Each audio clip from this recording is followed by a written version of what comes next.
It's Monday, January 31st, 2011. In this week's Beakerbeat, while politicians talk the talk of creating jobs, more life sciences workers walk the walk to the unemployment line. More on that, plus an antitrust fight over pay for delay could drag dozens of drug makers into court. And terminating bad guys suddenly got a lot more complicated. Where's Ah-nold when you need him? All that and more in this week's edition of Beakerbeat.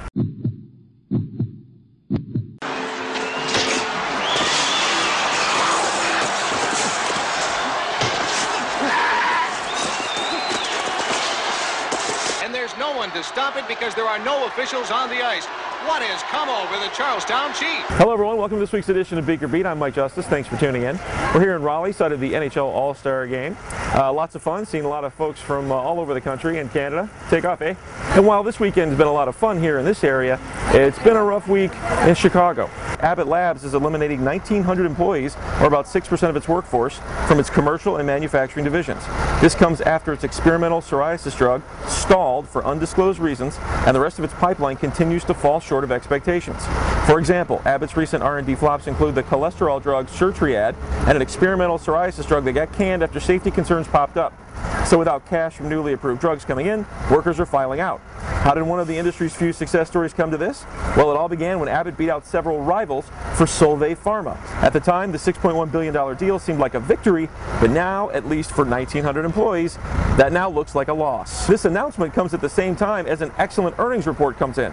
Strong demand for heart stents and prescription drugs led Abbott to a solid fourth quarter with a 13.4% jump in sales and higher than expected earnings. Overall, Abbott earned $1.4 billion or 92 cents per share, down from $1.54 billion in the fourth quarter of 2009. We're just guessing, but with strong sales, this layoff announcement has more to do with the future than the past. With few profitable prospects in the hopper, CEO Miles White may be acting proactively for the bottom line.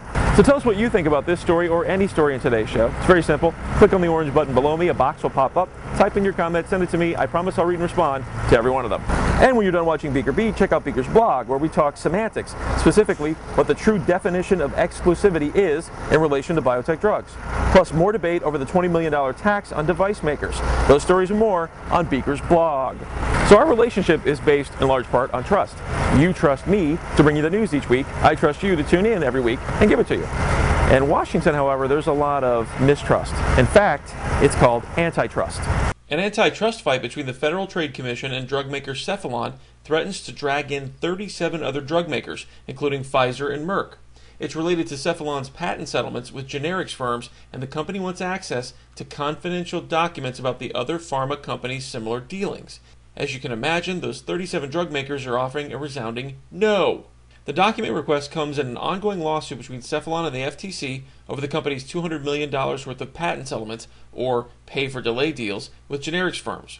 The FTC claims those payments are keeping copycat versions of Provigil, Cephalon's narcolepsy drug, off the market for too long and are anti-competitive. We'll see how this issue develops in the coming weeks.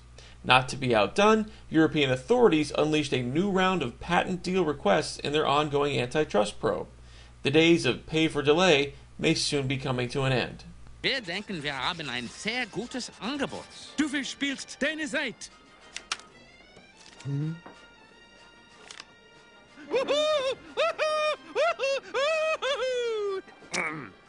I grudgingly accept. Amgen is forking over $1 billion for a potential cancer-fighting blockbuster. Amgen will pay $425 million in cash to license a promising cancer vaccine from Woburn, Mass-based BioVex, and Amgen promised another $575 million in milestones. The vaccine, called Oncovex, has a dual mechanism. It uses a cancer-destroying virus modified from a cold sore virus designed to replicate in solid tumors.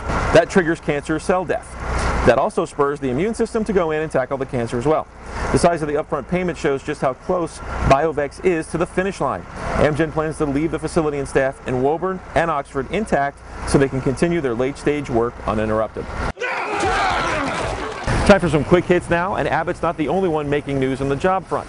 Let's start with the good news. The construction of a medical manufacturing facility could result in more than 170 jobs in Allen County, Indiana.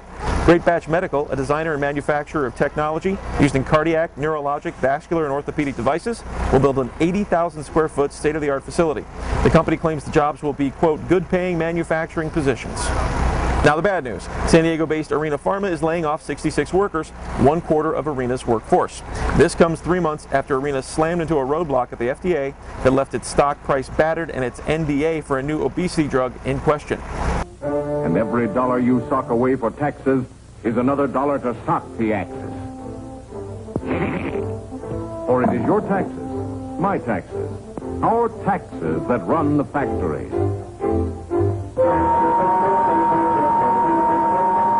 Genzyme is among a group of life sciences companies that have returned a combined $6.6 million in tax incentives to Massachusetts.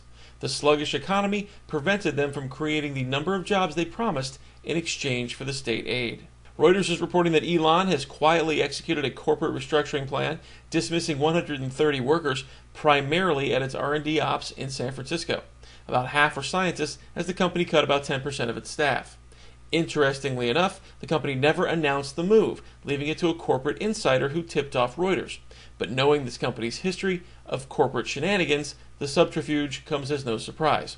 This may once again stir up the hornet's nest with investors. The FDA shut down a contract manufacturer over adulterated drugs. A federal court has ordered Deltex Pharma to immediately cease all operations, following repeated current good manufacturing practice violations. Deltex must also recall and destroy all drugs produced at its Rosenberg, Texas plant since late 2008 and advises clients to recall products in retail stores. Bill Gates hopes to save the world one vaccination at a time. He donated $50 million to fund a myriad of vaccinations in the Middle East.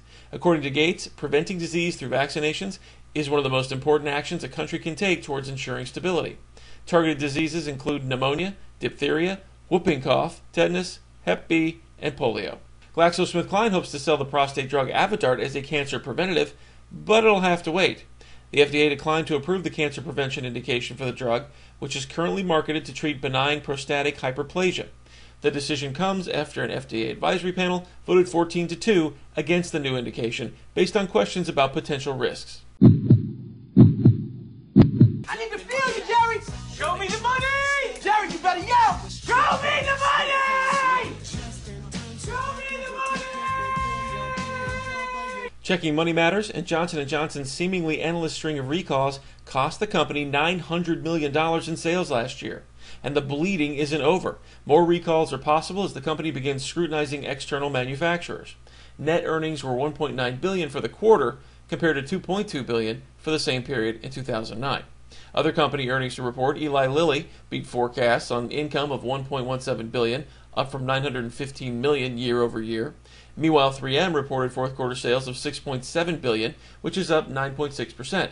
But company shares fell on lower profits, even though the company beat Wall Street estimates. 2010 was a lot better than 2009 for biotech venture capital investing. It recovered from its 2009 low, growing 3% in dollars and 8% in deals. In 2009, biotech investing fell 19%, according to a report by PricewaterhouseCoopers. The industry dropped to second place overall behind software, with $3.7 billion going into 460 deals.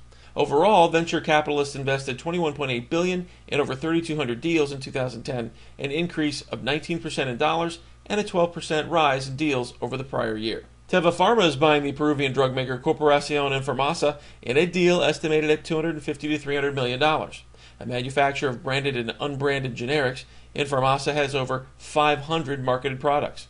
The deal instantly makes Teva the second largest drug maker in the country. So how badly will patent losses affect drug sales growth? Data Monitor expects branded pharma companies to see just 1.3% growth through 2015, down from 7.1% annual growth from 2003 to 2009. Reasons for this include top-selling drugs going off patent, lack of new potential blockbusters to replace them, and pricing pressures. Companies may be able to offset this drop via revenue growth in areas like biotech drugs, rare diseases, and other very specific targets.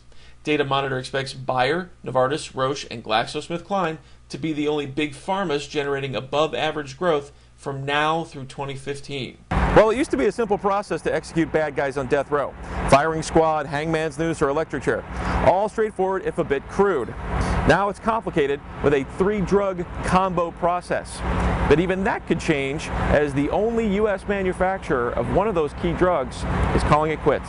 The sole U.S. manufacturer of sodium thiopental, a key lethal injection drug, is ending production because of death penalty opposition overseas, which could delay executions across the United States. Lake Forest, Illinois-based Hospira said it decided to switch manufacturing from its North Carolina plant to a more modern factory in Italy.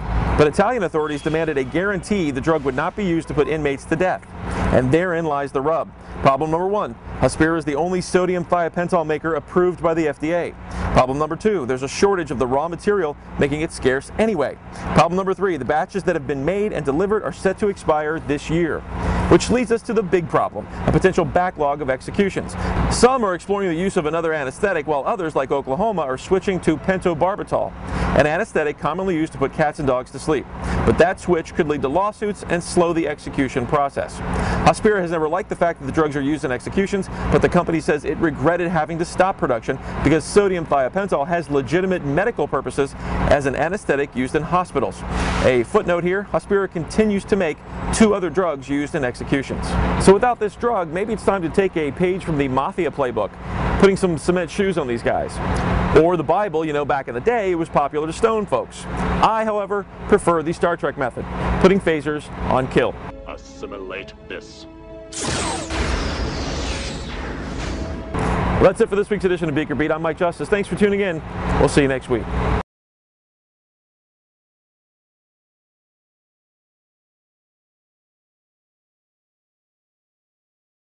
Sit, Beaker. Sit. Good dog.